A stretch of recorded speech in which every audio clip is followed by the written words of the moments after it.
Welcome to How to Solve. For today's video, I'm gonna show you how to transfer a profile on Netflix. So the profile transfer feature allows user to keep their viewing history, personalized recommendations, list titles, saved games, and gaming handles, plus other saved items or settings when they begin using their own accounts. Okay, so in this tutorial, I'm gonna show you how to do it on a browser.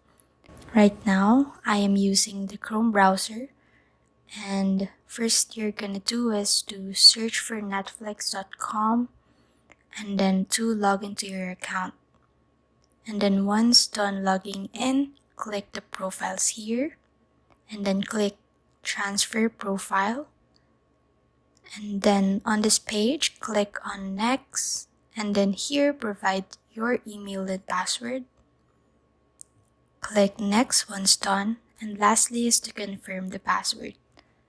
Then on your Android or iPhone, open any browser, then follow the steps that we did earlier.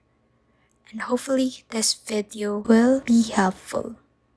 Please like and subscribe for more content. We'll see you in the next one.